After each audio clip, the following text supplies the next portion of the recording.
All right, hi everybody. This is going to be a demo of how to use alternative materials. Notice I'm reusing the palette from before. I have a plate here that I made using tape. See this here? See the tape? I think I have the roll here. Let me show you the roll. Hold on a second. What I did is I just took this tape and I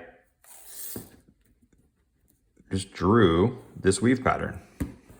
And now I'm just going to ink up, instead of carving the plate, I'm going to ink up the tape. And I will get some ink down here, on the plate, but I think that'll be cool. If I didn't want to get ink down there, I could ink it up. I could tape it up farther. So the trick with this kind of thing is to kind of not to have too much ink on your brayer. If I had too much, I could come over here. Because if I have too much ink on my brayer, I might make a bigger mess. But here we go.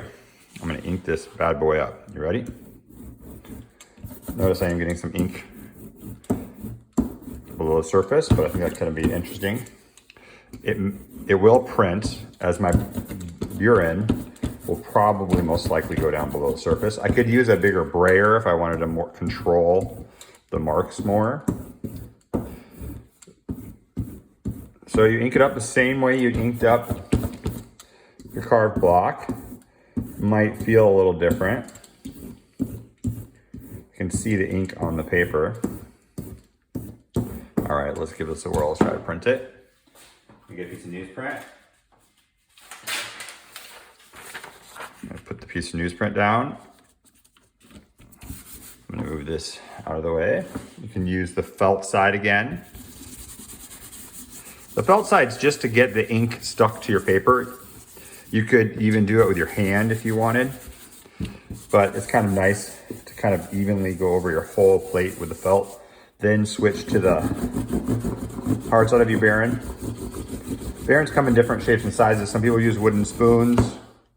Some people use polished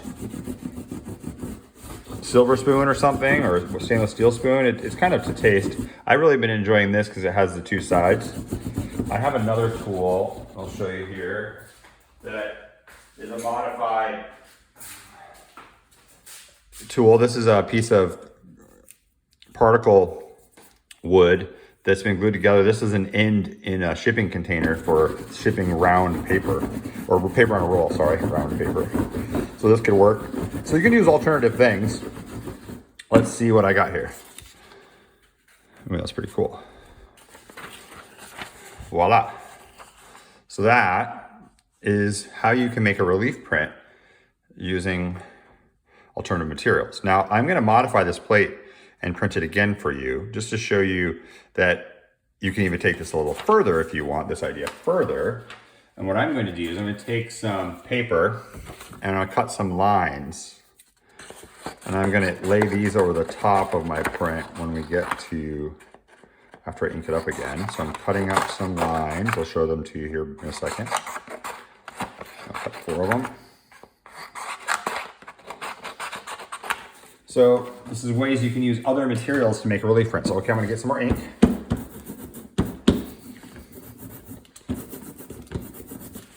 I ink this up.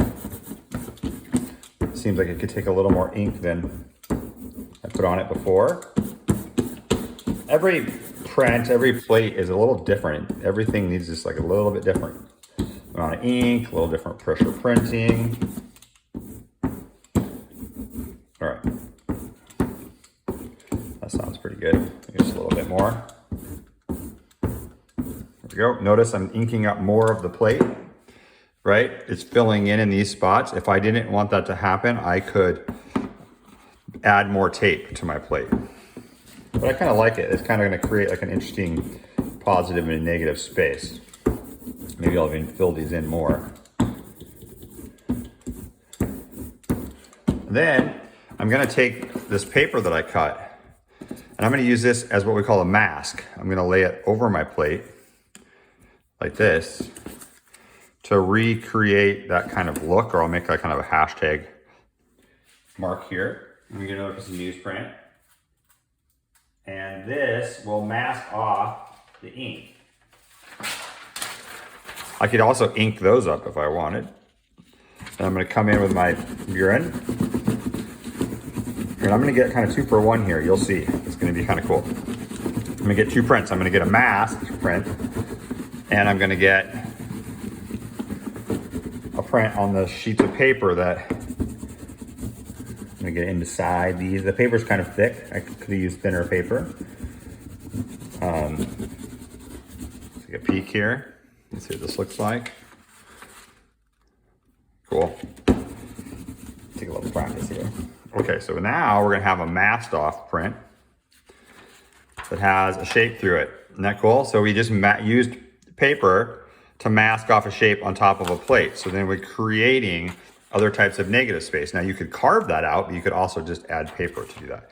But also at the same time, I've just printed these little bad boys, which are kind of fun. I'll take them off and I'll bring them back into the camera view here. Isn't that cool?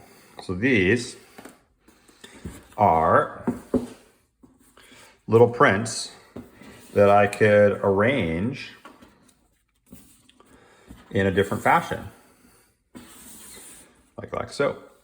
So I just got 2 prints for 1 in that. So I got this print by laying the paper down on it and getting the masked out areas.